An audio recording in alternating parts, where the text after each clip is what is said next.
Believe it. Okay.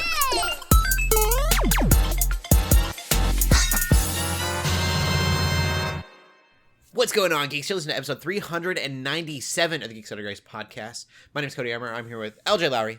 Yo. And Shelley Nollan. Hello. And this week, we're geeking out about the state of the gaming industry, and then a lot of trailers. So many trailers. Possibly one of the best trailers. That's probably not true. And possibly one of the worst. And that could be true. Yeah. We'll talk about that a little bit. Remember, this is episode 397. We have 3 more weeks after this. And then the podcast is taking a hiatus, kind of changing in a lot of ways when it comes back. We do plan to bring it back. But it will be a while. Mm-hmm. So kind of keep that in mind. Moving forward. We had a holiday week last week. Mm-hmm. So hopefully we've gotten some things that we've gotten to play. LJ, how about you? Yeah, so I've definitely played a few things. I was a little bit late on the train with Outlaws because it came out like right after I got back from vacation. So I was like, I didn't buy it right away. But I have played Star Wars Outlaws, and I like it. Yeah. It's really, I think it's really solid. It's really good. I know there was some like mixed reactions about it. You know, like I don't really know. Like I don't know if it's necessarily like being bashed or anything. Like people are saying it's a bad game necessarily. I just think like there's just a lot of people that don't care for it, probably because I don't know. I would think like just because like when on the surface Outlaws doesn't look like that interesting. You have this random lead character, you know, that just doesn't seem anything like special about her or whatever. And you know, like it's like, oh, it's a game where you shoot things or whatever, you're climbing things again. But honestly, I really like what they're doing with it. You are a smuggler. If these people could have made a Han Solo game, they probably would have. But they, you know, did their own thing and created this original character that I think is pretty cool. You spend a lot of time. There's like 4 different planets you can eventually go to, but you spend a lot of time working for different factions and raising your level with those factions, whether it's poor or, you know, like, and then doing missions for other factions will like lower your rank with those. And so you can get into special areas, like if you're in good with like one of the factions. The shooting mechanics are great. It's got some interesting stealth stuff going on. I think it's a fun game. It's a really good quality game. Kay is a really cool character so far. I think she's very interesting. Nyx is a highlight. Nyx is this little, like, I don't know what he is. He looks like an axolotl, but like a land axolotl, which is kind of neat. So I was trying to figure out what he is, but that's definitely a great description. But he can do a lot of cool things for you. He can steal, like, so you can actually pickpocket with him, like on the street. He can steal stuff from certain people. He can go like distract or attack enemies or like set explosives off. That mechanic is easily the highlight of the game, is having Nyx with you.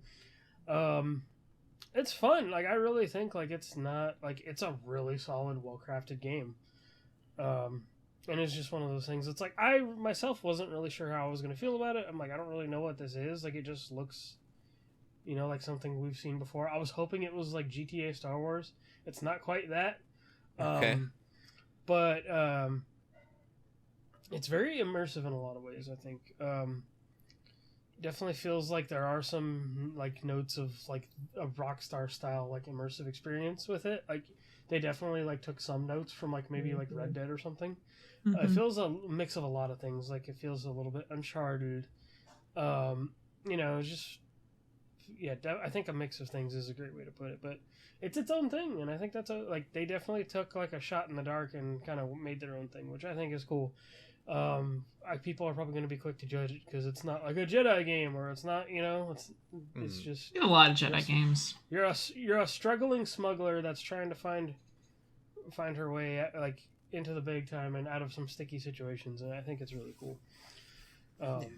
So yeah, and then the other game that I got into, and by the way, both of these games are totally feeding my like, I don't know, like my vacation blues still. It's because it's like I just got back from both Universal and Disney, and I'm just like, these are totally feeding into those feelings I had of being there. And then so I'm playing Quidditch Champions, which has been really solid. Super fun game. And so I joked that this game was the reason that Broomstick League game got like cease and desisted. Why they had to shut down, and I'd say that might be an accurate description. I don't know how long this game was in development, but it's super cool to play. You can play. I guess they are going to add 6v6 eventually, but you can do 3v3. You will so you can control every role. I was wondering how this was going to work because you can play chasers, and you can switch on the fly while you're in a game too. So you can play as the chasers, a beater, or a keeper. And the Seeker, obviously. I do gotta say, I like how they handle the snitch in this, because they didn't make it one of those things where, like in the movie, or in the Quidditch World Cup, once you get the snitch, like there's pretty much no coming back. You've won the game. But this one, they downsized the points you get, so you only get 30 points from it, and it spawns Far twice more reasonable. and it spawns twice in one match. So you can definitely, like, if you have been destroyed, like if you just have not been getting the snitch, you could still come back if you're really good at scoring and if you're really good at intercepting the quaffle. It's really interesting they changed the games for changed the rules from like canon, story. I think to make the game fun, you had to, because otherwise there was just going to be no shot, like at some point, like to even like come back. And so.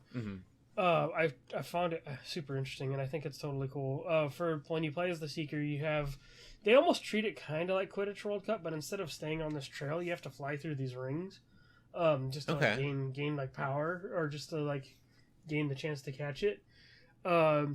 Being a beater is kind of fun because, and I guess I'm gonna keep making references to Quidditch World Cup. You could launch, either launch, I think, the bludger at an enemy team, or you can beat it away with the push of a button in Quidditch World Cup. This one, you can actually have a bludger that flies around. You can summon it to come near you and like kind of control where it's going to go. But you can actually knock people out with the bludger, and most players have like a little life bar, and you can actually, if you hit them enough times, you can stun them, and it'll actually knock them out of the game for like a few seconds. So sometimes, like when I'm playing, I've been playing with friends, so it's like sometimes if I want to get ahead of my friends, if they're being a chaser, I'll go and grief the keeper for a minute and just keep trying to knock them out before they can get there. And so it's super fun though. You do get to start off at the house, so you start off playing with the Weasleys as like the tutorial. Then you can go play in Hogwarts. Then you have the Triwizard Cup, which is the three I guess schools from Goblet of Fire, and then you get the World Cup stuff. It's super neat. You can make your own team.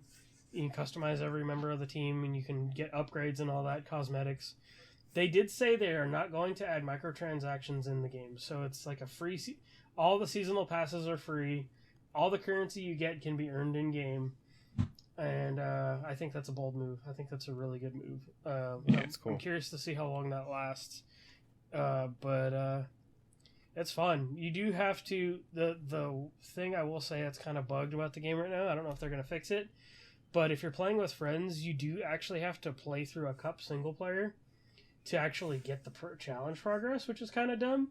Yeah. So, like, me and my friends would play, and then they'd be like, oh, why didn't we unlock the Triwizard stuff? And I'm like, oh. So I don't know if that's a bug or not. So that was a bummer. But, so I'm definitely going to unlock it so we can... I need to unlock the World Cup stuff still so we can get back to it, but we've had a blast with the game. It has been super fun. It is free on PS Plus. Yeah, I didn't know it was out yet. I'm so excited. Yeah, so you can play offline and co-op. I don't know necessarily about, like, if there's a split screen option. But you can do online co-op, or you can do like, basically you can play against AI teams and go through the cups with two other friends, or you can play PvP. I have not done much of the PvP just because I'm having enough fun as it is with the single player stuff, and I don't know how well the PvP servers are doing. I think on launch day they did have some issues with the PvP stuff, but it's been fun even without playing PvP. Like, you don't necessarily have to play PvP. I will try it someday, but. The AI is pretty good too. I was worried about the AI being so dumb, but there are literal times where I'm like, oh, I'm just going to let the AI try to catch the snitch, or I'm going to let the AI play keeper because I'm terrible sometimes, so It's fun. I like it a lot. It is. I am tempted to get it on Steam Deck because I saw it is Steam verified, Steam Deck verified. But it is free on PS Plus right now if you have that. So I do recommend checking it out for Harry Potter fans. Yeah. Cool. That's it. What about you, Shelley? I went to PAX over Labor Day weekend. Yeah, which cool. was really fun. I actually, ironically, didn't play a ton of video games from it. I usually play a lot of different games and stuff, but I actually played a couple board games this time around. I sort of leaned more into the board game vibe, which was cool. So a couple highlights from that. Also, a lot of the games that I maybe would have wanted to play, just lines are too dang long. Like they had, what did they have? Capcom was there for their new Monster Hunter game, Wilds, and they're like Tekken tournaments, and there were a lot of things. My husband played some Kingdom Come Deliverance 2, I think. So there's a lot of options, but for some reason I was kind of just like wanting to play some board games, so we played a demo of the Slay the Spire board game, which I've heard about. Cool. I really like the video game Slay the Spire. I think a lot of folks do. What's cool about the board game is that it's co-op. So, I mean, you can play it by yourself as far as I'm aware, but you can also play it up to 4 with 4 people, which is really cool. And so that's kind of why I want to try it. So I, sat down, my husband was there, and then we had 2 other people playing. And we just did 1 round of basically combat. And anyone who knows how Slay the Spire works, it's a deck builder type game. So there's just like different rounds of combat and you get cards and stuff. But again, there's like physical cards. I just thought like all the pieces were like so well made and unique. Like the cards were well made. And they made it like super easy to like upgrade. Cause I even thought about when I first played Slay the Spire, cause it is a deck builder. I was like, oh, I wonder if they could like make a board game with this or a card game with this. Oh, but like you have to upgrade cards. I don't really know how that would work cause you have to make physical changes to the cards. Well, what they do is they like have it in these sleeves, and then when you want to upgrade a card, you actually take it out of the sleeve and you flip it over, and then it's the upgrade version. I'm like, whoa, that's smart. That's like very simple, but very effective. And that was really fun. And I liked the idea that, just like in the original game, you can kind of move whenever. Anyone can move. You just only have so much energy to spend that you can sort of cash out, and again, only so many cards you can play too. So if you basically have these enemies and you know what the enemies are going to do, and you know which enemies are going to be attacking which character, and of course there's different characters, right? Just the same characters that you can play as in Slay the Spire. But so you could say like, hey, other player, I see this guy's going to attack you. Let's like come up with a strategy where we try to take that guy out first, or oh, this guy's going to do this, and if we kill him really fast, it'd be, like, super beneficial to us, because otherwise he's going to get a buff the next turn or something like that. So it's allows for a lot of, like, communication and just kind of, like, planning, and really satisfying to be like, okay, well, then I'm going to do this, and then you're going to do this, and then we're going to do this, and now it's dead. And then you get all the loot by the end. So we only got to play a short demo, but what's also really cool about PAX is for board games and for video games, a lot of times, especially for the more indie or, smaller things out there, the devs, the creators, the artists, if there's lots of artists in different like booths and so much stuff at PAX, but the creators are always like there. So the guy who made the game was like running us through it. So that was also really cool. That's so cool. And I probably would have bought a copy, but they were sold out, and I know they're quite expensive too. So I may in the future, but I won't yet. The other game that we played, just because there's also just a way to sit down and you can basically rent a game for free. You like hand them your ID, and then you just have this game that you can play as long as you want. And it was even open till like midnight. We didn't stay that long, but you can just play so many games. So if there's like games you see that are on sale, but like you won't try it first, you just like go probably get a loaner. So what we played is 5 Minute Marvel, which I think is a spin-off of 5 Minute Dungeon. I think that's the original. But we were curious about it because we were thinking, well, Flamecraft is one game that we kind of want to try because it looks really cute, but every time we look at it, it looks so overwhelming with all the pieces and all the components and the instructions, and we're like overwhelmed. And then we see something right next to it called... My buddy has that game. Yeah. It looks great, They did say it's very daunting to learn, I think. They have not even like tried yet. Yeah, which, like, it's kind of like Root's the same way, and, like, we've spent the time to actually, like, learn that game, but Flamecraft is just rough. So, when you see a game right next to it says 5-minute Marvel, you're like, whoa, 5 minutes? Ooh, This game only takes 5 minutes? Let's try it. I'll tell you what, it took longer because we were obsessed with it and kept playing. So, the shtick of this game is that it's a card game that's really fast and chaotic, where you're trying to... The I guess, plot is, you know, you get to choose a superhero character, a Marvel character. So you could play, like, Spider-Man. I played Spider-Gwen. There's, like, Medusa, Squirrel Girl's there, Iron Man, Captain America. They all have different abilities, which represents themselves in, like, a unique deck of cards. There's, like, one big deck of cards that everybody shares, and it's also a co-op game, so you can play with, I think, one player, but up to, like, 4, 5, maybe more. It was just me and my husband, but we have, like, the main deck that we share, but then we also have, like, a little side deck that's unique to the character, which, like, has special abilities and powers. But there's, like, a stack of, they're, like, door or just, like, enemy cards, and you, like, flip them out, and they all have symbols on them, and basically what you need to do is provide the cards, play the cards that have those symbols. You want to get this, right? So the idea is some characters, some villains, you need to place 3 jump cards, or 2 punch cards, or a shield card. Like, they just have different symbols on them. So you just need to play those cards. And then once you do, you get them out of the way, go to the next one. And we are trying to get all the way to bottom to get to the boss, which usually just has, like, a lot of those different various cards, in 5 minutes. So it's simple, but it's very fast and chaotic. So the first time we ran through it, we didn't even use the timer because we're like, we don't play this game before. Let's just, like, kind of run through it. And then we're like, oh, is this really right? Because also there's, not only is there a special deck that the characters have, they also have a special ability. So, like, Spider-Man, for example, has this ability where he can just, okay,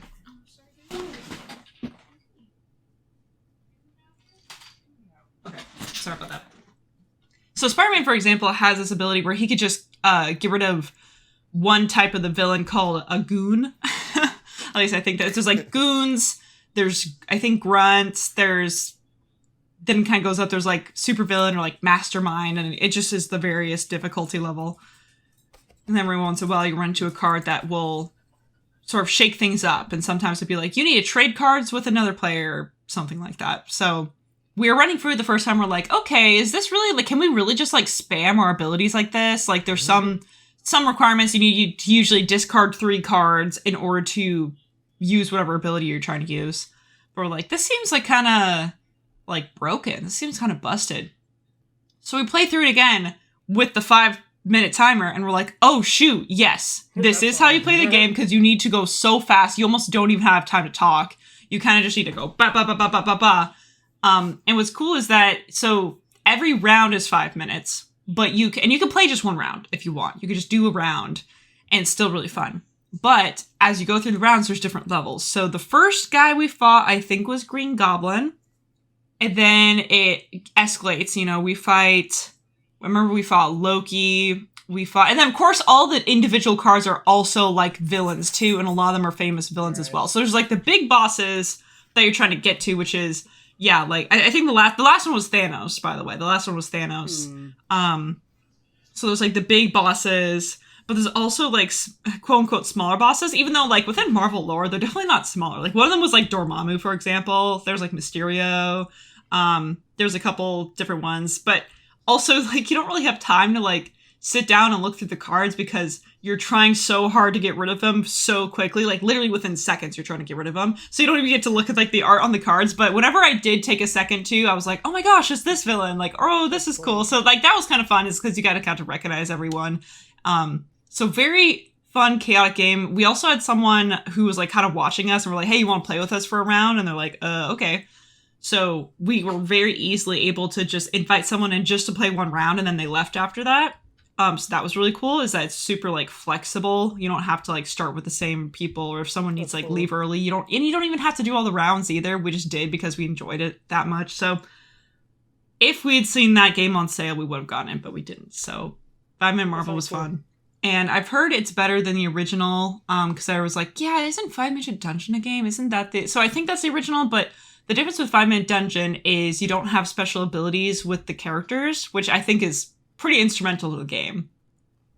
And also, I think 5 Minute Marvel is more fun just because, like, all the characters you, like, know. Like, these are all known characters, and you're, like, kind of familiar with, like, oh my gosh, Thanos. Like, yo, we're gonna kill Thanos. Like, or defeat, whatever. But that was cool. And then one more sort of, like, shout out. I didn't really get to play, but there was a booth from a group of folks called Deliverance Games. And I was confused at first because I thought it was Deliverance the Game, which is a board game. And Andrew Lowndes he's even, I think, in one of our community groups at Geeks Under Grace. So he's like fairly well known, at least among the small niche community that is like Christian gaming and Christian game development. Yeah. He's pretty well known. I thought this was like his booth. On our podcast channel somewhere. That's true. Yeah.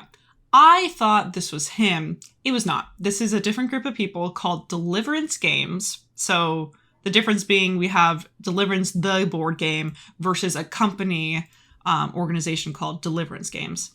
And what was interesting and cool was that they don't actually have a game yet, but they're like prototyping. So we got to sort of look at this prototype. They have these really cool ideas. And if it wasn't clear, this is also like a Christian dev studio. I don't know if I specified that, but it's why I was drawn to them. I was like, oh, okay, cool. Let's talk to them. Make sort of a connection here. They have this cool board game idea that you could do different types of games with it. They were saying like, because it's like very modular and very adaptive, where it's like you can change this like map and like the icons on the map, and the dice even is modular, so you can like edit the dice to have certain symbols, or to like if you like do something and it's like, oh, now you get a bonus to your dice. So it's all very like prototypey so far, but they were able to play like King of the Hill. They were to play like a like getting two different like capture the flag situation, where it's like, yep, like the little guy starting in the corner and having to like go and like grab a flag and get back.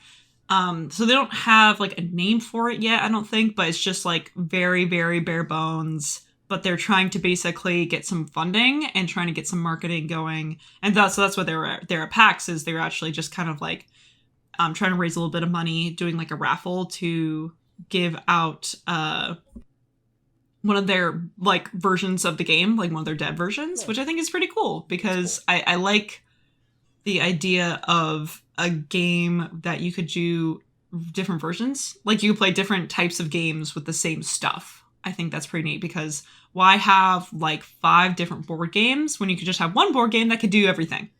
I think that's cool. I don't know if they could pull it off, but I think it's cool to see. So I definitely just kind of want to give them a plug, since they were cool people, and they are fairly local. They're from Spokane, so on the other side of Washington State. So that was pretty neat.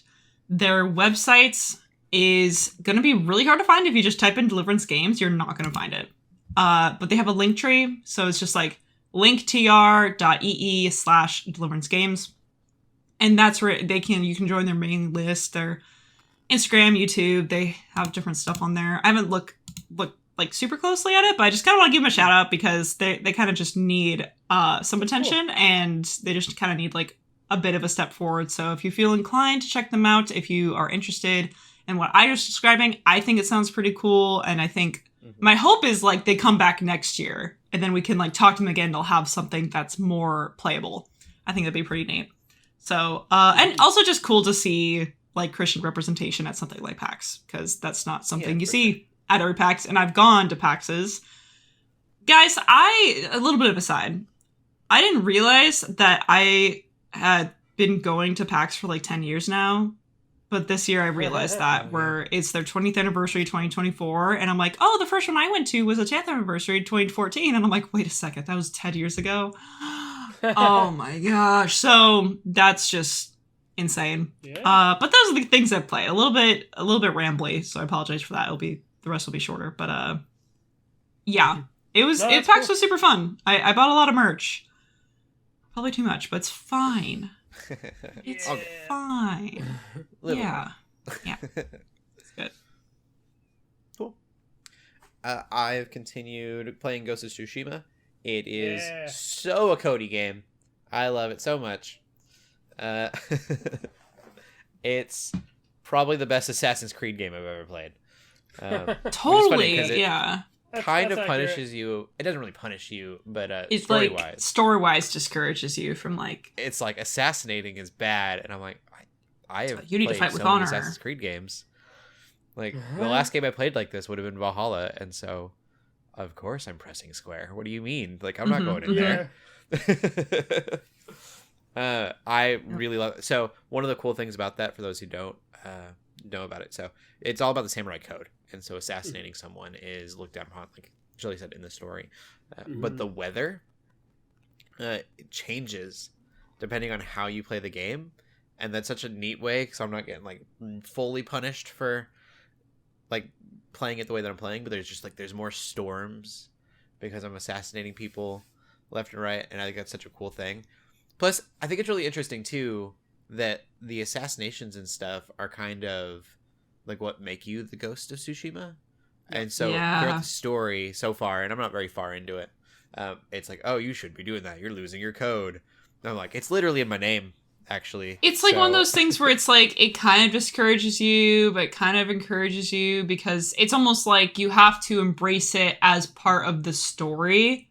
Kind of. Yeah. It's like the story wants you to in this sort of way. His, what is it? His uncle, I think, in particular. Yeah. And he's more like, oh, like that's not our way. And then it's like, oh no, I'm fighting the Mongols. I'm using their tactics now. So Yeah. the concept of it is like you have to if you want to survive. It's kind of like it reminds me a bit of like Red Dead 2. Probably Red Dead 1. I just only really know Red Dead 2, where it's like the story can kind of encourage you to have Arthur's character be a certain way, but you don't have to do that. But the story can be super satisfying, and they kind of build it with one intention, but it doesn't, again, you don't have to do that. I feel like it's somewhat similar with Ghost of Tsushima, where it's like, it kind of is intended to have you do something, but then you don't have to. Both characters do, I think, they have their ways of doing things, but they do struggle, like narratively, they do struggle with the things they are doing, like... Exactly, yeah. They're just like, oh man, I keep doing this, but I should stop, but every time I come up on some situation, I end up having to use it. It totally is. Arthur and oh my gosh. Jin, yeah. Jin. Yeah, they're soul brothers. And yeah, they can relate. they would definitely share a few drinks with each other, I think. Oh yeah. I have been playing it on Japanese with the subtitles, and I think that's the best way to play that.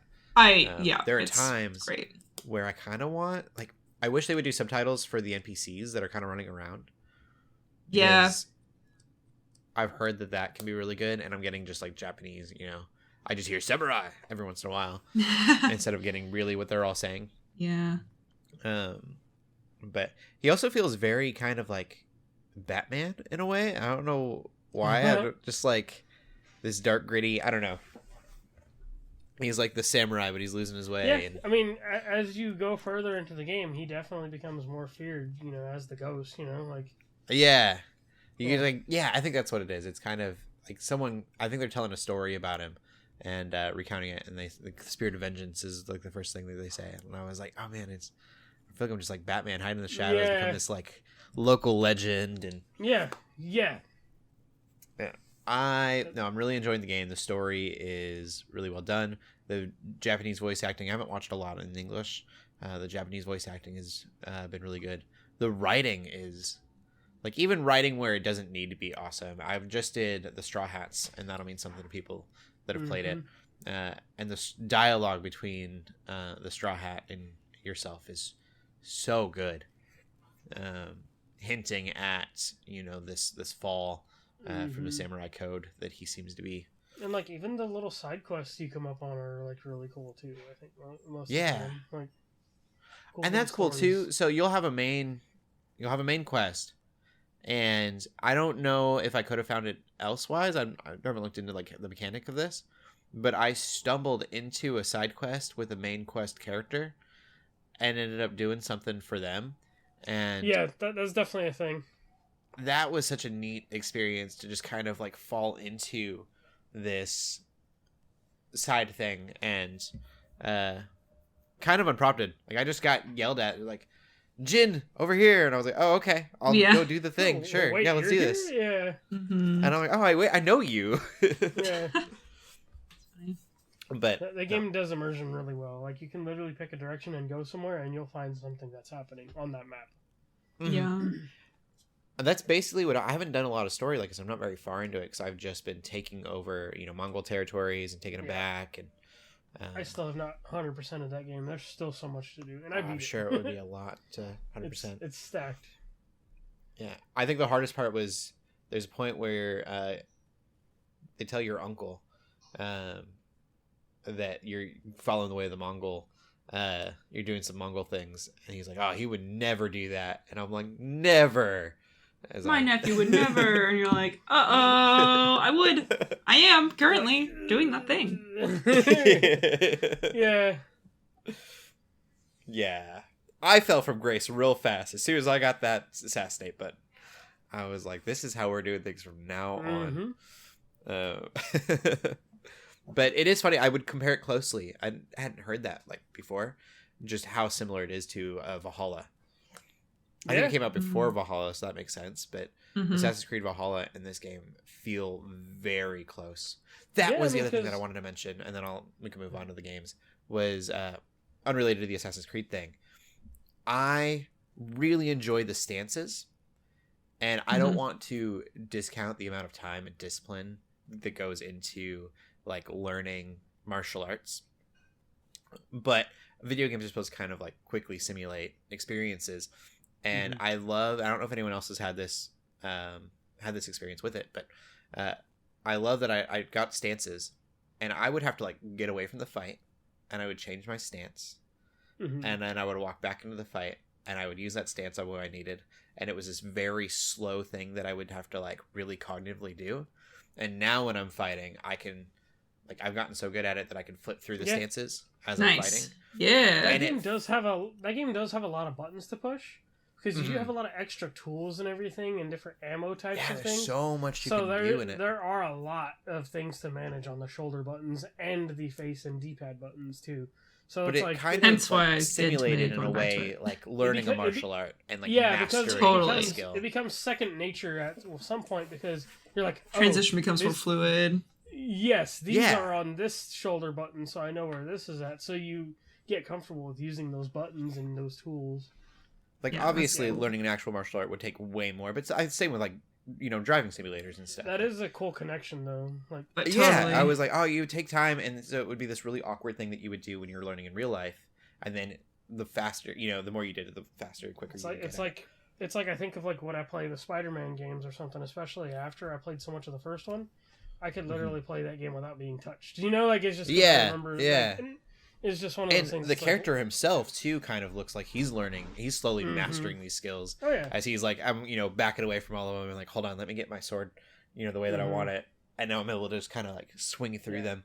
It was just a really cool thing that I noticed, and I don't know if that was intentional of them or not. I don't know if anyone else got that sense from it, but to me it was wow, he learned, and then because of the way that you play the mechanics, you also feel like he's slowly learning those skills as you learn them. Yeah. Love that. Yeah. Great game. It's on PS Plus because it's, super old now. Not super old, but it's older.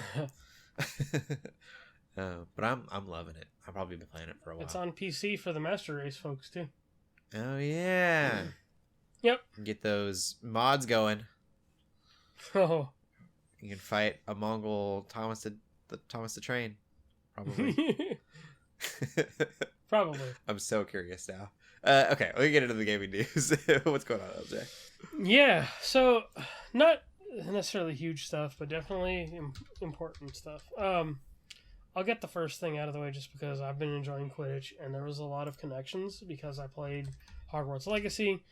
I got a lot of stuff from Hogwarts Legacy and connecting my account, but the devs or lead people at Warner Brothers and WB Games have said that a Hogwarts Legacy sequel is top priority, which I think it makes sense because Hogwarts Legacy was one of the top selling games of 2023.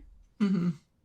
And despite, and I'm gonna say this, despite the whole J.K. Rowling thing, Right. people have played it and enjoyed it despite that, because the devs have said, like, oh, like this, like she has no association with our creative process and things like that. Right, yeah.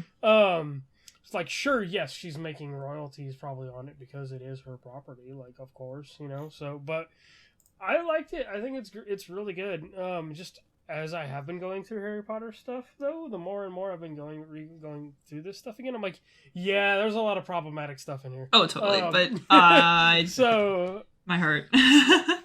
yeah, but I would say like the Hogwarts Legacy was a really good game, especially as like I would consider myself a lapsed Harry Potter fan because it got to be one of those things where I dropped off of it as I got older in like middle school and high school, so I missed like the back half of the movies and the books and all that. But I enjoy the game, and I'd be down for a sequel. I don't necessarily remember if it sets up a sequel, but it's not like it takes place in this large time span. So yeah, I just feel like the only like the main worry I have is because as far as I'm aware, I actually own the game, but I haven't started it yet. In fact, I kind of want to... If there weren't so many big fall releases, I would maybe make it a fall game. Because that's just like... I associate like Harry Potter with like fall, winter. But either way, whatever. Yeah. As far as I'm aware, it takes place at Hogwarts. Yep. Like, generally speaking. Maybe you go a little bit outside of it. But generally speaking, it takes place at Hogwarts. You can kind of explore Hogwarts all around. You can go to classes. You can learn stuff. And there's also a plot. Right? Is that correct? Mm-hmm. Yep. So... my worry is that it's going to have a Tears of the Kingdom effect, which granted, I know people love Tears of the Kingdom, but I could really never get fully past the fact that it's a new $70 game that is much expanded, however, still uses the same map as the first game. It was like, oh, I'm rediscovering things, but I've already done this before, and granted, I wasn't a huge fan of the depths, so I know for folks who really like the depths, like, that's, that was enough for them, and the sky stuff, there just wasn't a lot of stuff in the sky, so I did enjoy Tears of the Kingdom overall, but I just really couldn't get past that feeling of, why am I paying so much money for what doesn't feel like that much bigger of, like, people kept saying, like, oh, it's like a big deal, it's $70 DLC, that's what people kept saying. I was never, like, that far of a believer in that, but I definitely like saw that. I was just like, yeah, it's a little bit weird. So I kind of feel like I don't know how they're going to avoid that for Hogwarts Legacy 2 if they make a second one. Right, because it's also just going to be a Hogwarts. You're also just going to be taking classes, and I'm sure they're going to expand a lot. But at the end of the day, I think one of the reasons people get Hogwarts Legacy is so you can like finally have that sort of classic RPG experience of being a student at Hogwarts, and like now you have a story, you can like get skills and you can like do stuff. And Hogwarts Legacy like totally just has that on lock as far as I'm aware. So what would a sequel offer? What would it do? Yeah. Like, I just don't really know, because there's like open world games and sequels are rough, but you kind of have to change the map. So like Horizon, has like a whole big map and a whole story and a whole thing. Forbidden West is totally elsewhere. It's totally different. It's like that's part of what makes it like people are able to play it is because we're totally expanding not only the lore and the story and the character development, but like physically a new map and like different combat stuff and different monsters robots. Really, it's more robots, but I just it makes me a little bit worried because you can't not have Hogwarts in a game called Hogwarts Legacy. Right. But what are you going to do to make it really justifiable as a sequel? That's what I don't know. Yeah. That's what I'm curious about. Makes sense they want to do it. It made so much money, but I don't know. It's kind of weird. They've laid a good groundwork, I would say. Like if there's improvements they want to make, I think there's plenty they could. Okay. Yeah. Just have to see. Like there's plenty of things they could do to make that more immersive. So a sequel is coming. There's, like I said, there are some things they could add and probably do. I think of like Shadow of War or Shadow of Mordor, how it's like, I don't know really how you're gonna make a sequel to that or expand on that. True. But they included that mechanic that almost made like that army building mechanic. The Nemesis system kind of thing. Yeah, that's true. That's true. I mean, I don't know what they would. Again, I don't know what they would do for Hogwarts, but I mean, heck, they could do that. Like, I mean, I don't know. They could definitely expand on like maybe the way you interact with your house, or if it. See, I don't even know if it is going to be a new student. Right. The same character you were before. Maybe so the next year. I don't know how long it takes place, but you're right. There's opportunities. You're right. There's it's about ideas, a year, but we'll see. But yeah. So I'm interested. I'm down for it, and I think people should give it a chance, even around the controversy, though. That's my opinion. Yeah. And then the kind of in wild news, Concord, the hero shooter from Sony, lasted about 12 days, which sucks. Yeah, I was one of the people that like I'm like, oh, this does not look interesting. But until I played the beta, they opened up the beta for a lot more people after like the pre-order stuff, and I enjoyed it. I was like, oh, this is actually pretty good. Like maybe if I have the extra funds, maybe I'll check it out one day. But it's going to be hard to because there's so much coming out, and I believe. And so basically, what happened is after a certain amount of days, they just said, "Hey, we're taking Concord offline. You can get You can get a refund, even if you bought a retail physical copy. Like we were permitting refunds of all kinds, basically, because the player count was super low, like really, really, really low. It was in the hundreds, like less than the number of people who worked on the game. Probably, yeah. And so I equate it to this. Back when Overwatch came out, I think people paid $40 to $50 for that game. But the landscape has changed since then. Where we would have bought Battleborn or Overwatch at the time, which were both competing, we would have bought a physical copy of that, or we would have paid the price for that. This is kind of before Fortnite and other free-to-play games started doing battle passes and seasonal content. So I'm sure a lot of people looked at that and were like, oh, I'm not paying $40 for that. Like, why isn't it free to play? And I think Concord did that thing where they did boast, like, hey, no, we're not going to do microtransactions. I don't know what the initial content was like when it came out because, again, I had just gotten back from vacation, so I was like, there's no way I'm going to even play that game. And I was definitely going to wait and see. I was on the wait and see approach. So I think because of the market and the way the industry is right now with all these games of service stuff, I think, and it was developed it took 8 years for them to develop it, so it's like to develop it, and so it's like a little too late now. But yeah, you're expecting people are looking at that price tag and they're like, nah, I'm good. Like, I'm just gonna go play this thing that I'm already playing that does the same thing. Yeah. Or even in December, Marvel Free. Rivals is coming out. Yeah. And so it's like, oh, why am I gonna pay $40 for that thing when I could easily go play Overwatch or go play Paladins or whatever else is out there right now? Plus, I don't know how many people knew about it. Like, I didn't know it was a thing until after I saw the news that it closed. Yeah, and yeah, that's the thing. I had another friend that was like, "Wait, what? What is this game?" And honestly, it did look generic. It really did. I'm just like, oh, it's this Guardians of the Galaxy aesthetic, which I was like, okay, yeah, that sounds neat. I really didn't care until I actually played the game, and I'm like, oh, these are former Destiny devs. It feels like it plays like Destiny.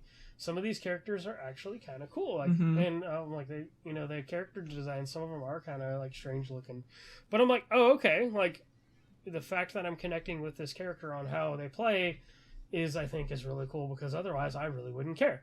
And that's a Destiny just hero kind of shooter, by the way, would probably be pretty fun.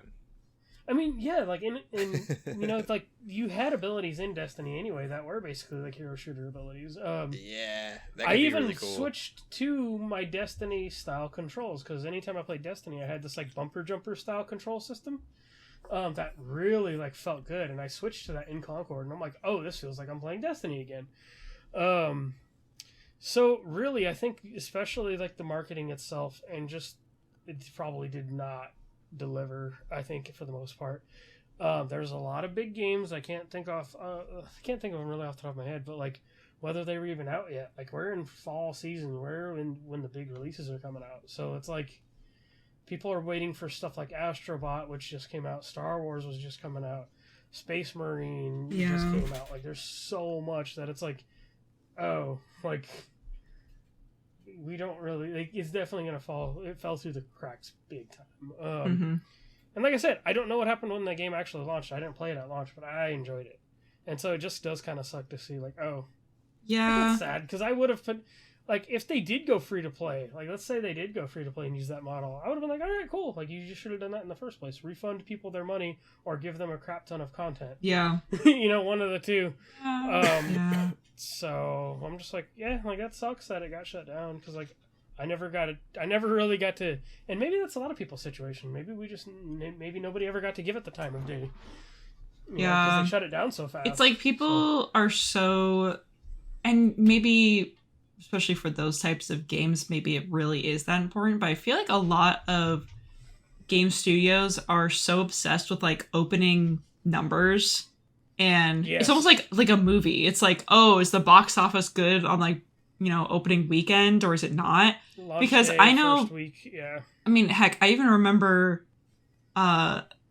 Square Enix, or the devs behind Final Fantasy 16, being, like, somewhat disappointed in the numbers behind that when it first came out, and I'm like, this is an incredibly successful game by so many other means, but they were still just, like, There's kind another of game like that too. I can't remember what it they was. kind of but they kind of thought they would get more money. And I'm just like, they Like, need what to are you talking stop about? That was successful. paying attention to that. But I think the crux of the issue is that they just spend way too much freaking money on these games, man. It's like, you don't, if anything, you know, has been proven out of, you know, especially out of indie games recently, is that you really do not need a bunch of money to build a game. Like, yes, you want to support your employees, but it's like, they put all their money, it's just like in the wrong places, because when I heard about Concord, it was always like the presentations during the Video Game Awards or Summer Games Fest or whatever. I just remember Jeff Knightley, PlayStation Showcase, talking about it, and I just remember the classic red flag of they're just showing a bunch of cinematics, which the cinematics look amazing, by the way. They genuinely look like it looks like a show. It is a really good quality game. Like, they definitely went hard on the presentation. But it's just unfortunate because they spent all that money doing all of those things when really maybe they should have just, like, advertised the gameplay more and focused less on like these crazy visuals and cinematics. Like, I know some people who care, like, very deeply about that aspect of games. That's fine, but I think maybe gameplay and something sticking out is more important. And unfortunately, even with good gameplay, like, I know the folks who have played it have said it's good gameplay, so it's like not even that the gameplay itself is the issue. It's like, that's not how they're advertising it. They're advertising it with like these kind of bland, uninteresting characters that we don't know about, with a story that is, it's like, wait, what is it? There's a story, huh? Like, it's just kind of confusing. You don't really have any idea as what's going on. Like, those were my feelings that were invoked when watching the showcase trailer for Concord. I was just like, what the heck is this? And then by the end, it was like, oh, it's like one of these types of shooters. And I was like, oh, of course it is. Because, like, what else would it be? I don't know. But, like, it doesn't really give you any good information. So I feel like that was part of their issue. And again, I think they just spent way too much money on this. But overall, I think it's just I just hate this trend that's happening both with gaming and with, like, shows, where it's like, oh, it's not doing well, we just need to take it down entirely. It's like, well, what's the harm in leaving it up? Like, stop taking down content, especially when people buy it. Like, you know, with streaming services, you kind of unfortunately have to have this realization that the streaming service is going to take down whatever show you're watching. Like, you don't own that show. Concord, technically speaking, you're supposed to be able to own that game. Like, if you bought it, you should be able to own the game.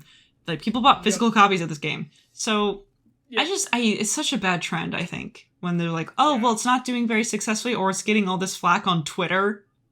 Like, why do people care so much about Twitter? This is one of those games that kind of had the, so I heard it in a really good way, in a really good description, I think, is, people do a lot of grave dancing on a lot of games and content before they even come out, and so this was one of them. Totally. People were just, like, asking for this to fail in the first place, too. So I just don't like this. That needs to stop too. I don't like this, fan idea, and it's similar to when that Acolyte, when Acolyte got canceled. It's like, why are people celebrating these things being canceled? I don't get that. Like, just don't watch it or don't play the game. Like, there are people out there statistically who still enjoy it, and if the devs or the creators want to keep putting it out and, it's not actually harming anyone, which neither of these things were, by the way, then yeah, why don't you just let them keep creating and keep doing that? The numbers. I guess, yeah, they're so obsessed with the numbers and fans are, oh no, you people keep making YouTube videos attacking my game and making it look bad. I'm going to just take it down entirely. I'm just like, I don't know, like you could just turn to free to play.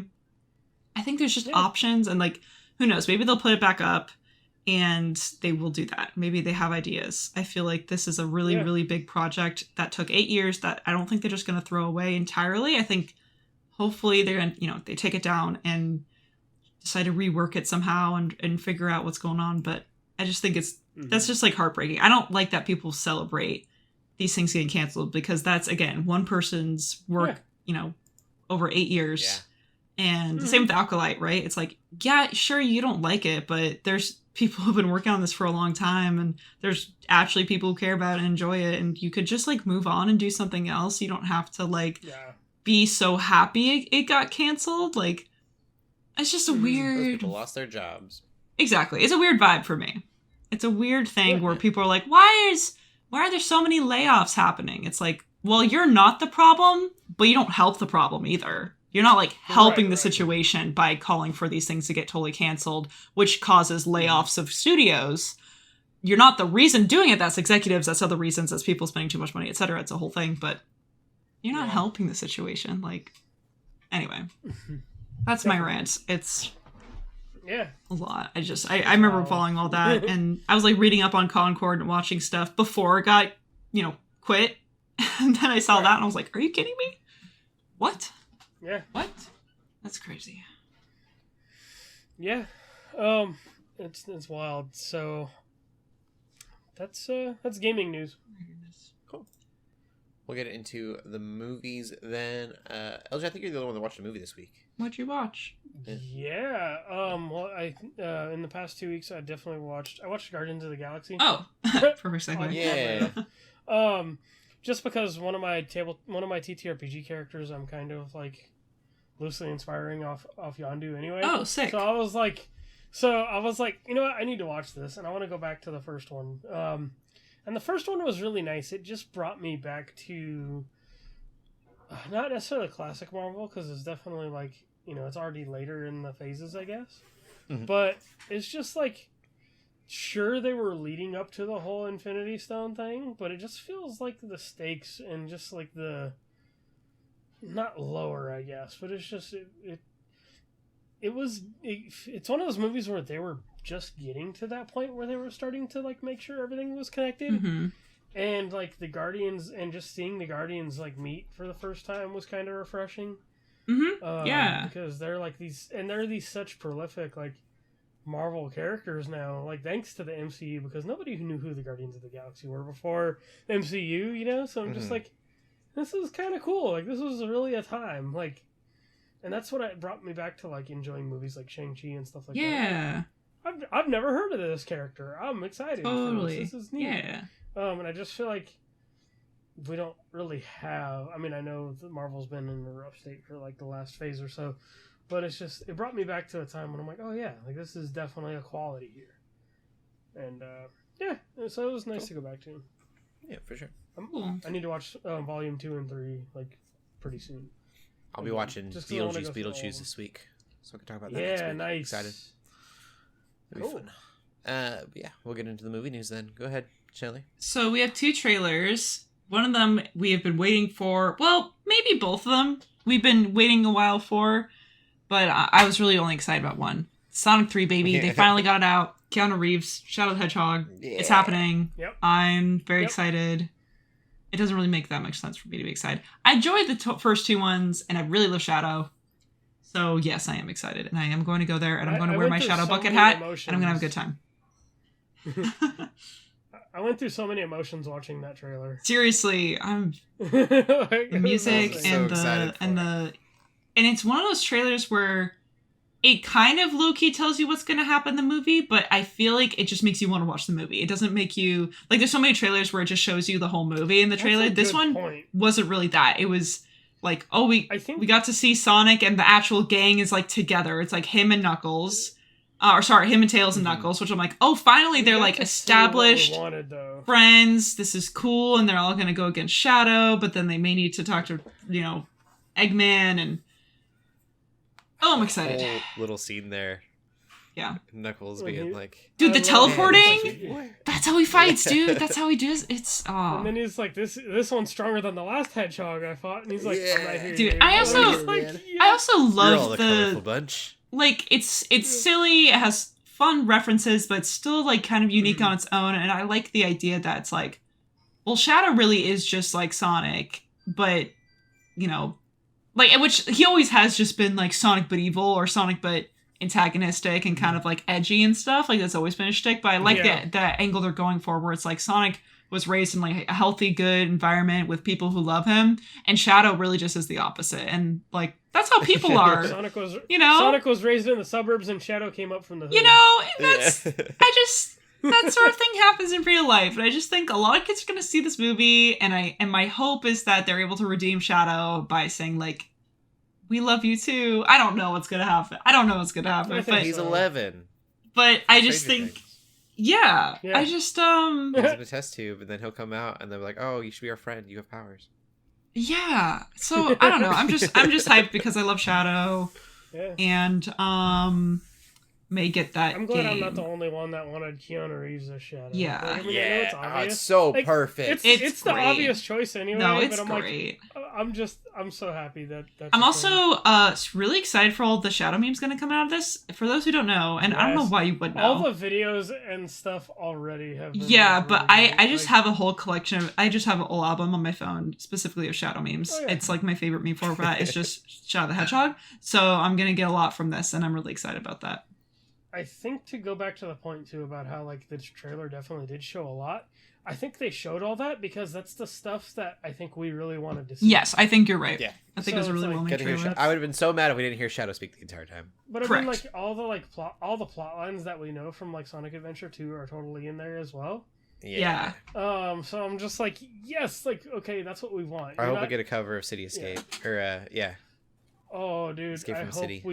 I hope the movie opens up literally with Sonic being chased or some kind of city montage like that. Dude. Like, you have to. And it's gonna be in Seattle because that's where they closed the closest city to them. And I'm like, it's made for me. It's made for me. So I'm really excited about that. Weirder trailer. Also a video game trailer. Yeah. I don't know if anyone was really expecting this. The Minecraft trailer came out of the Minecraft movie. And it's a trailer for the movie, and they're going with the isekai angle. They're going with the in the wild case you haven't seen this, listener. In the wild case that you haven't seen the Minecraft trailer, I will give it to you. There's people. Some of them are kids. One of them's Jason Momoa, and they're dropped in the world of Minecraft, and they're like, wait, what is this place? And you get to see how like ugly the sheep are, which like. Yeah, for sure. If you're gonna look at Minecraft from an uncanny angle, it's gonna look freaking weird. So that is very accurate. I think I'm not. Yeah, like I'm not necessarily mad at. I'm not mad at that either. I'm like that. No, like you're right. That pig is ugly. That sheep is ugly. Yeah. Like all this stuff. So the game itself was kind of ugly, Like, yeah, totally. It's only great with shaders since I've been playing. I did forget to mention. I've actually been playing a lot of Minecraft recently. I meant to mention earlier, I've been playing a lot of Minecraft, but with shaders, oh my gosh, guys, that's gorgeous. But yeah, and then Jack Black shows up, and he's Steve, and it's just like... The master builder. It feels the same as Mario Bros, and I'm predicting it now, that he is going to sing a song or do a thing that he just really wants to do, and it's not necessarily going to fit the vibe of Minecraft, but it's going to be so iconic that's going to be the main thing people remember it besides the trailer itself. They're it's like, let him cook. I'm telling you, it's the same as the Super Mario Bros. Movie, because the Mario Bros. Movie, the things people remember that from that are one first, not necessarily the trailer, but the announcement. The announcement for who the actors were going to be, the voice actors. Yeah. Like, that's honestly the most iconic part of the movie, aside from Jack Black Bowser singing Peaches, because I still hear people reference that song, and no one else references any other part of the movie. Like, I don't even remember what else happens in the movie, really, except for Bowser singing that, which feels somewhat out of character. Maybe not entirely out of character, but like that definitely was Jack Black really being random. like, yeah, that's what I mean. It was really random, and like Jack Black was just like, I'm just gonna do this bit, and it's gonna be really funny. And then they're like, well, we trust you, man. And good thing they trusted him, because people remember it for that. I just feel like that's gonna happen with the Minecraft movie, whether or not he sings or like does a bit. Like I just think there's gonna be something he does that's gonna be really out of pocket, but it's gonna hit really hard. It's gonna be so funny, and everyone's gonna get obsessed with it. It's gonna go viral, and it's gonna be like the main saving grace of the movie. And the rest is gonna be mid.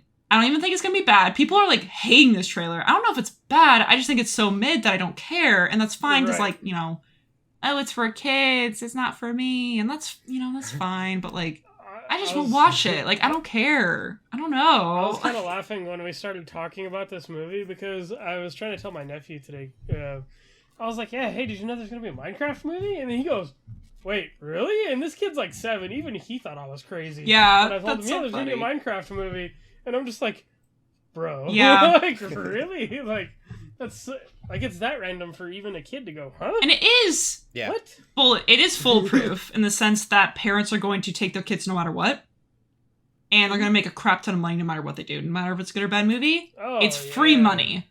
But I just don't think I'm going to watch it. And I'm not like mad that it exists. You know, it's not like majorly disappointing to me personally. Like sort of like I think it is disappointing that Borderlands was not good, even though I don't really care about Borderlands that much. I think as a concept, I wanted that movie to be good. Yeah, I think there are more people who cared wanting that, and there's a ton of people who care about Minecraft being good, but like, I didn't know Borderlands was going to be that bad. Yes, I knew it was going to be bad, but damn. Yeah, I think that's just I don't know.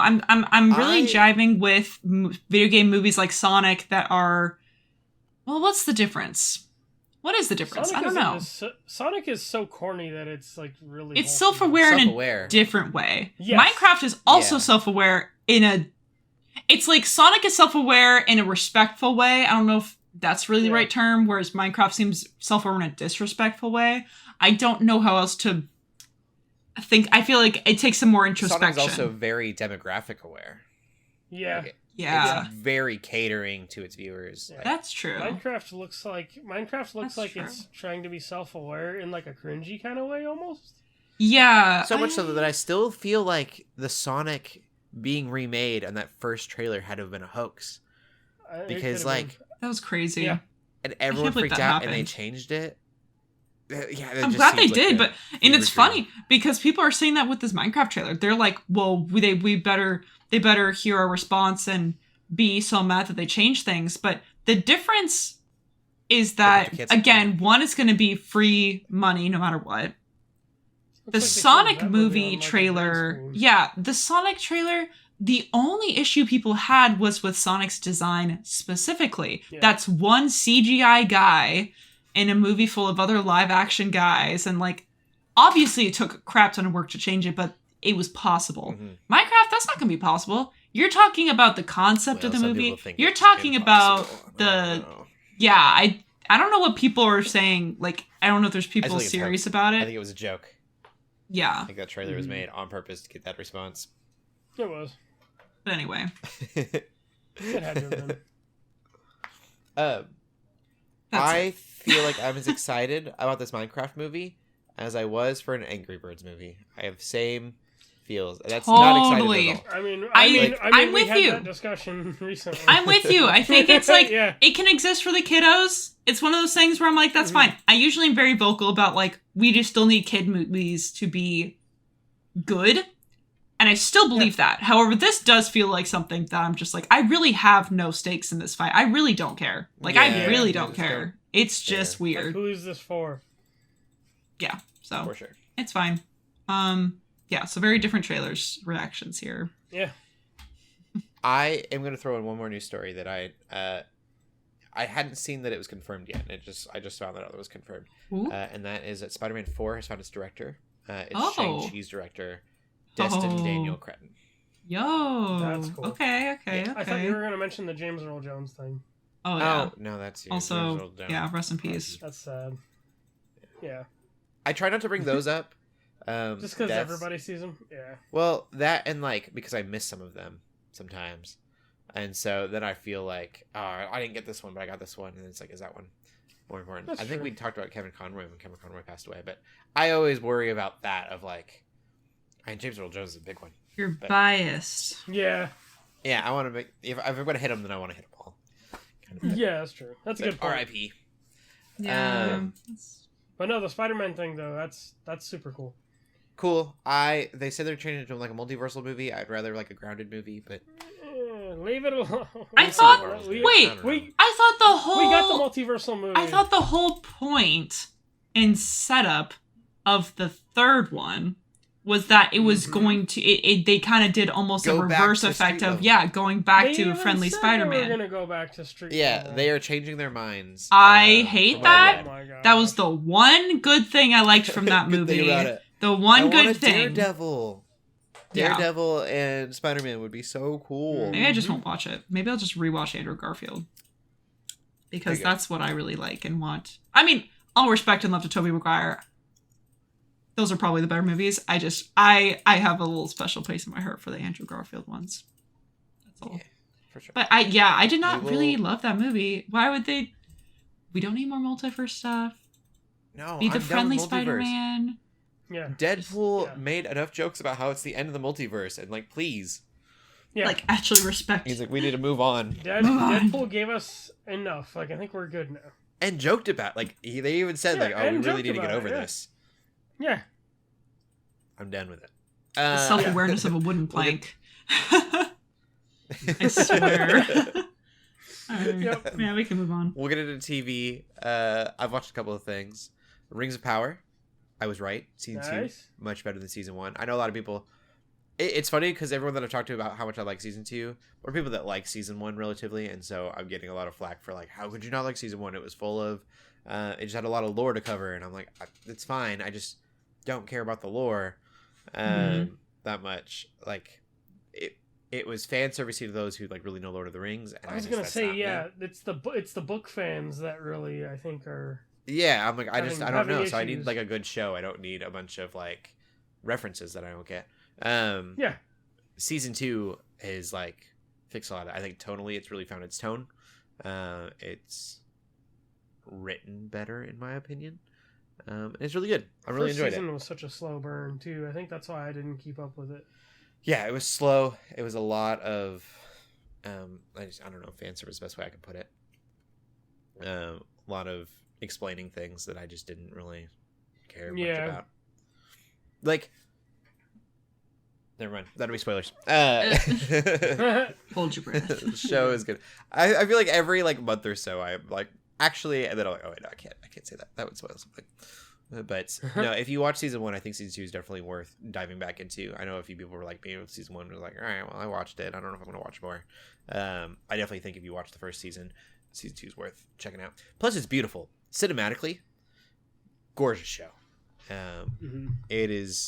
It's doing some amazing things with the cinematography. The other thing that I watched, it might become one of my top animes. I have like a top 10 list, and it may make it, and that is it's so stupid. I can say the same thing for the show I watched, but I want to hear what you have to It's say. so about it. stupid. Same, It's actually. Suicide Squad Isekai, Oh my goodness. which is about the Suicide Squad. There is a portal that Amanda Waller and Argus, whatever they are, have opened up to a fantasy world, and the reason they opened it up is because they want resources. They're like, water is important. We need to go get water. And so they strap bombs to the back of the Suicide Squad and the back of their necks and throw them through this portal to set up gates basically around the world so that they can get to the resources easier. And it's it's such a dumb show. I don't know if it spoils something or anything. Maybe a mild spoiler here. They're one of the Suicide Squad members. So skip ahead a little bit, maybe 30 seconds, is Clayface. And because they do kind of do a long reveal for him. But he could get the bomb out of his neck. He's Clayface. But they don't talk about that at all. They don't even question that would be a possibility. The show is stupid. There's a bar brawl that like turns into a dance montage. It's just super over the top ridiculous. And it's exactly what I needed it to be. It's so good. The Suicide Squad are super cool. It really feels that was even out. like you dropped a bunch of supervillains or superheroes into just like Sword Art Online. If you can imagine that. And that's not a perfect... Crazy. Yeah. It's not a perfect analogy or like similarity, but like they're on horses and they do magic and they're like, you know, dragons flying around and stuff. Bruh. And then That's you funny. just have Deadshot with a gun just going So at it. funny. And it's the most ridiculous thing in the world. That's great. Highly recommend. I only watched 2 episodes. I can't wait to watch more, but we're watching it with a friend, so it'll be a slow burn for me. It's so great, though. Killer Shark, King Shark, whatever his name is. Yeah. Is King Shark in this? Also, I'll say this to you. I don't know what it is about Suicide Squad movies, but I really hate.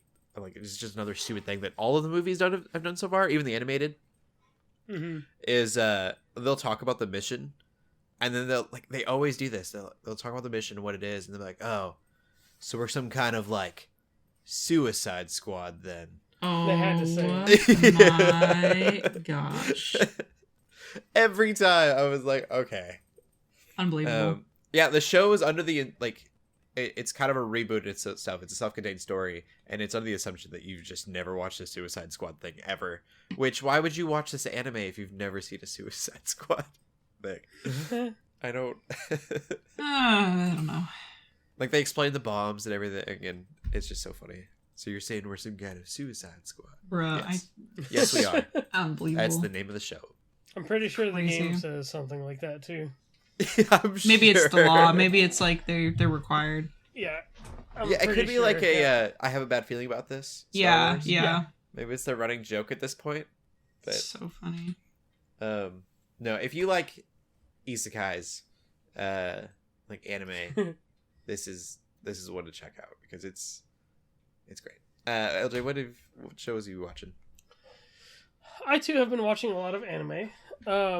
The biggest one I watched Terminator Zero. That came out on Netflix. Okay. And it's one of those things that's like, really? A Terminator anime? Alright, like, whatever. But then I heard it was actually really good, and I was like, ooh, I have to see if this is true. I mean, I was going to check it out anyway. Mm-hmm. But it is probably the best Terminator thing that has come out since Terminator 2. So you could literally, like, probably just, like, you probably don't even need to watch a lot of other Terminator stuff to, like, even, like, as long as you watch Terminator 2 does all the lore explaining for you, basically. And the anime just takes all that and, like, does its own thing with it, kind of, and I really love that. Just because, like, it even kind of pokes fun at, you know, the concept of, like, oh, like, Skynet just keeps sending machines and the humans just keep sending humans thinking they're going to stop it. But in reality, it's just not working because, you know, they have their own way of explaining, like, how, like, time travel works. And they kind of poke fun at, like, the way everybody thinks, like, time travel works. And they're like, well, no, it doesn't really work that way because you're never going to come back to your future. And I guess that's not really a spoiler. It's just, like, really touching on the, like, idea of time travel. But it really gets into the weeds on, like, what that is all about and how, like, in the movies and in Terminator, like, Skynet and humans are always fighting this battle that they're never really going to win.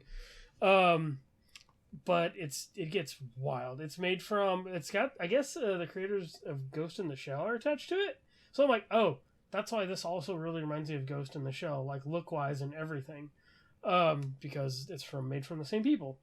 So I recommend it. I really do. It is super good. If you do have Netflix and you are somewhat familiar with Terminator lore, like, I think it's really neat. It definitely goes back to, like, the first and second one of, like, you know, the big thing was, you know, the Terminator chasing, you know, the Connors, whatever.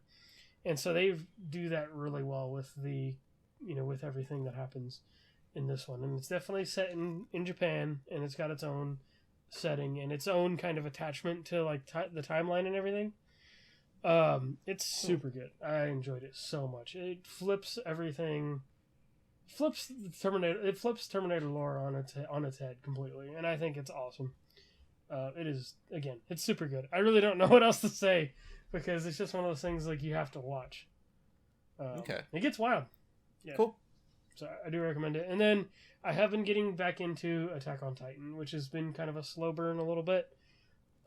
Getting back into, like, I've definitely picked up from where I left off last, but yeah, I'm slowly getting through that. So cool. Yeah, anime. Sweet. Anime. We'll get into... Wait. Nope. We'll get into what Shelley's been watching. Anime. Well, What do you- yeah. First, My Adventures with Superman. Finished that last season. Or, I guess, second season. Still very good. I really like it.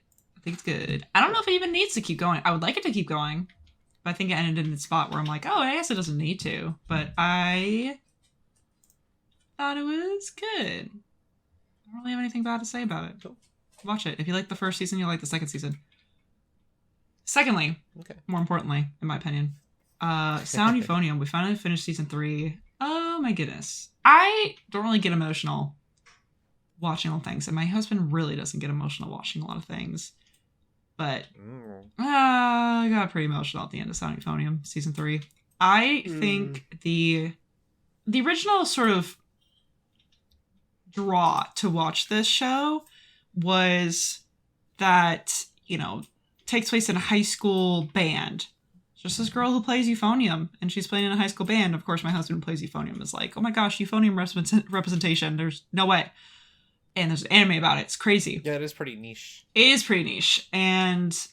But anyone who's sort of been in a band, like a symphonic band, I just highly recommend in general.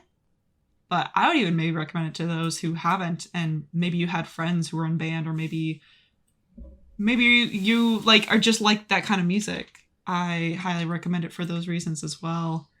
It really nails a lot of things well. Not everything. Like there's some... I almost wish there was more of the music, which seems ironic. Like you'd think there'd be a ton of music, but it really is more of a slice of life. But it's also not entirely slice of life in the sense of like a lot of slice of lives that I've seen don't really have like tons and tons of character development. Like there's some, but maybe not a ton. The character development, it's like I came for the band stuff.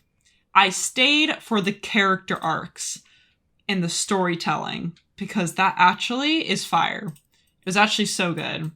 Kind of seeing Kumiko from season 1, she's like a freshman. She's first year going into this high school, and she just kind of enjoys euphonium. She's pretty freaking good at euphonium, but, you know, learning from the president of the club and learning about her and getting a lot of really, you know, awesome sort of like kind of mentorship from her. And then, you know, seeing Reina for the first time, or not necessarily for the first time, but like Reina's impact on her, Reina caring so much about music and caring so much about like being good at music and performing well and like wanting to do well at nationals, and that kind of rubbing off on Kumiko, who previously didn't really like care all that much about these things. She just didn't really care about anything.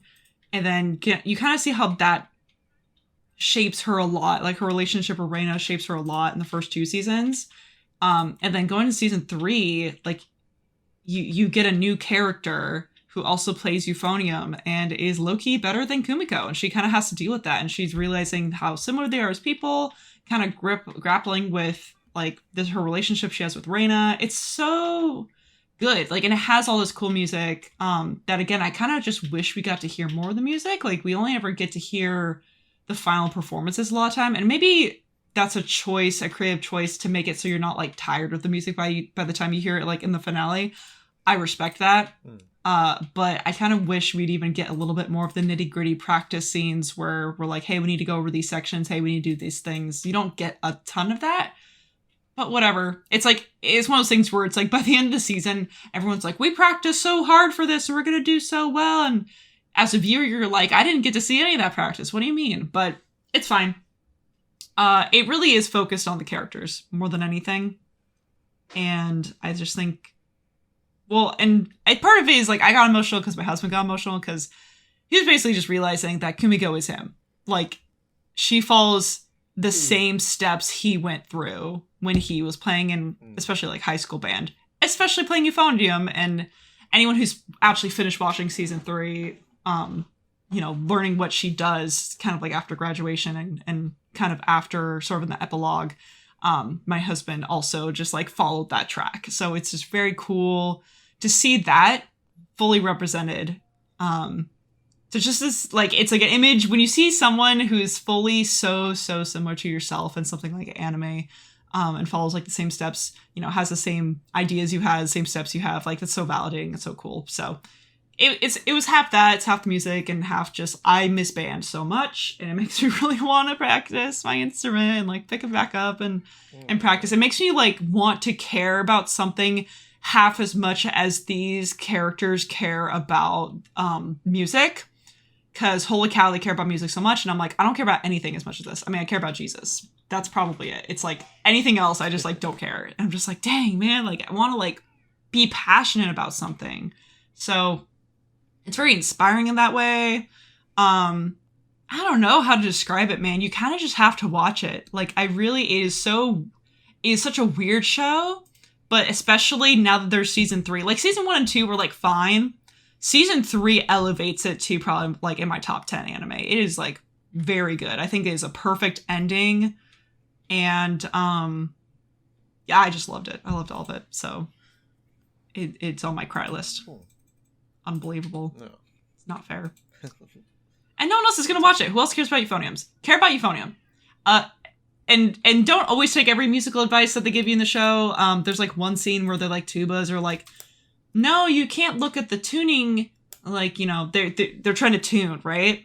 And it's like the new tuba player is trying to tune, and the older tuba player's like, no, you have to, like, memorize what's like to be in tune and always, like, and then adjust your instrument to be in tune. Anyone who's played an instrument knows that's not how it freaking works. You use your embouchure, okay? And parts of your range are going to be flat or sharp naturally, and the other half is going to be sharp or flat naturally, unless you have, like, the highest quality instrument freaking ever. I know for me, for saxophone, I would have to drop my jaw whenever I go with my highs, because they would go sharp, and so I'd have to drop it to be more flat. And that's, firstly, always go with the embouchure. Secondly, even if you're a tuba, you need to tune to the rest of the band.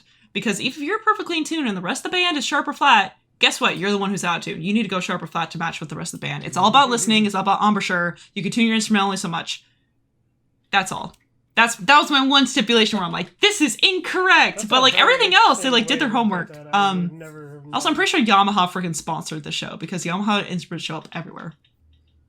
Oh, that's funny. Pretty funny. That's that. Let's talk about shows. Other shows. Trailers. Real quick, I told the story before on the podcast, I'm sure. But band was brought up. Me and my wife met each other pretending to play the flutes for marching band, because you lose more points if you are missing a pixel in your formation, basically. Than or if your pixel is not playing an instrument. And so I was promised a 12-pack of Coke. Wow. From my friend Max. Mm-hmm. He never gave me one. No. But I met my wife, so I guess it's all right. That's really sweet. Wow. Yeah. That is awesome. You should watch the show. And really cool. I told this story to someone at my church a couple years ago. And You have told it in the past. It's just been a while. Do it. yeah, a week later, this man comes up with a 12-pack of Coke. And he was like, here's that Coke that guy owes you. And it was so sweet. And I was like, well, now you get to be part of my stories. So That's really cool. Yeah. Wow. That's awesome. Yeah. Anytime I get a chance to do that, I'm like, oh, that's... But whatever That is band's super brought up, it's got a special place in my heart. You should That's watch this show. Please. Watch the show. I know it's mostly about brass instruments, but... it's fine. I couldn't even make the flute make noise, but I can make bottles, like Coke bottles, make noise. I don't know. Yeah, same thing. Same muscles. So. Yeah. I think we have a flute in the house somewhere. Yeah. We have a lot of instruments that I can't play in the house. There's a guitar somewhere. Anyways, we'll get into the trailers that are happening for TV. We'll go what order did you go in? Yeah, you went in the good trailer first and the bad trailer. So the first trailer we'll talk about is Arcane. Looks absolutely amazing. Looks amazing. Arcane, baby. Not much to say in a good way. Yeah. Like The last season, I did not realize that. Makes sense, but I'm surprised. I remember it was the Cartoon Network director. I think it was Cartoon Network's something. Had said like the show was unsustainable just because they spent years working on season 1, and so Fair. to have a bunch of seasons, they were like, well, you can't like put that much time into each season and have like three. They're probably already working on the next one by the time, you know. Yeah, and I think that's probably what happened here because season 2 looks great so far. Is that they were probably in process of working on this already, and so that's cool. That like we're gonna get that quality, and it's not gonna go downhill because they're trying to push something out quickly. Arcane, if you've not seen season 1, is revolutionary So for television. good. very good. Yeah. Even if you hate if you hate League of Legends, we all do. It's fine. The show's good. Yeah. Like, Oh yeah, it's a League of Legends show. I didn't have any idea what was like. That did not impact my enjoyment of the show whatsoever. Yeah. Or lack there. Yeah, I loved it, and I don't know anything about League of Legends. The other trailer that came out is, it's an MCU show, so I thought I would be on the ball. But Agatha All Along has a new trailer. Apparently, there's another one that came out a while back. I don't remember either of them. I don't, and I did watch them. No, there you go. From WandaVision.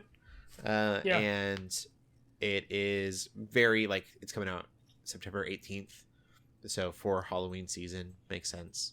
But I don't know. I'm like, this wasn't a character that I super cared about, and it was a villain, so now it's like...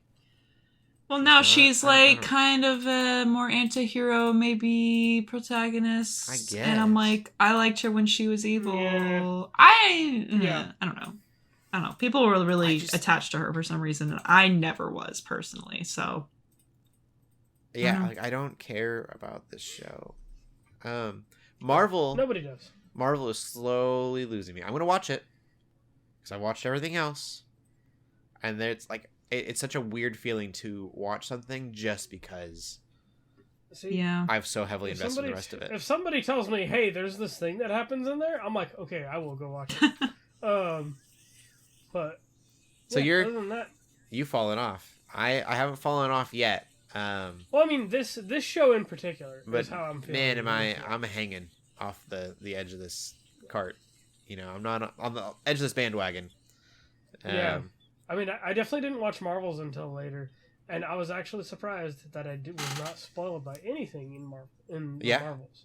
So it's just like, okay, like, so if somebody does, if I find out later there's something I really need to see in there, I'll go watch it. But there probably I'm isn't. good right now. I don't know. Yeah, at the very least, it's a Halloween thing that like Disney's doing, and that'll probably be fun in its own right. Mm-hmm. Yeah.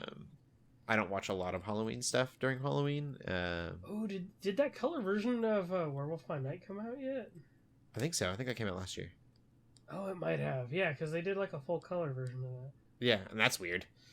See, I'd rather just go watch that. Yeah, that was good. Go watch that.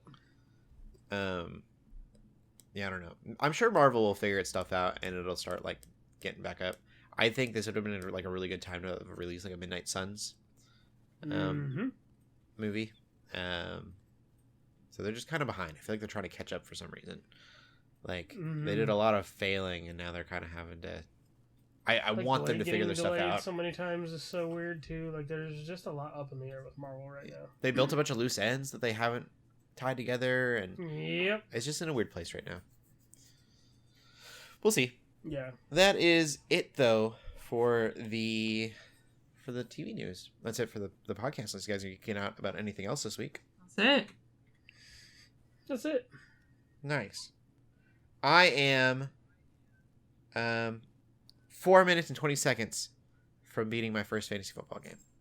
Nice. Let's go.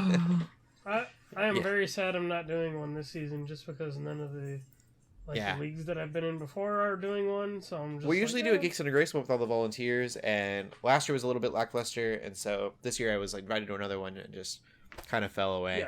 So maybe next year we'll do one with the whole community in our Discord. If you're not in our Discord yet, you should go join that for a whole bunch of other reasons besides a fantasy football league. But we'll end the podcast there. Shelley, where can they find you at? I'm on Twitter at TheShellShock24. And LJ? You can find me on Instagram and Twitter under LJ the Paladin. Oh, and you can find me on Instagram at Cody Armour. Keep gaming, keep praying, and God bless. Bye-bye. Peace.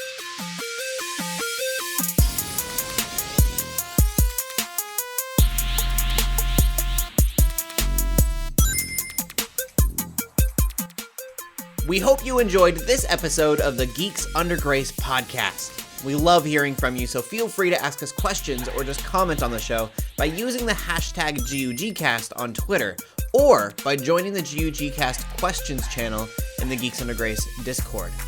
If you like this episode, consider leaving a review or rating of our show on your favorite podcast app. If you want even more Geeks Under Grace, you can always go to geeksundergrace.com. We love you all so much, so thank you for listening.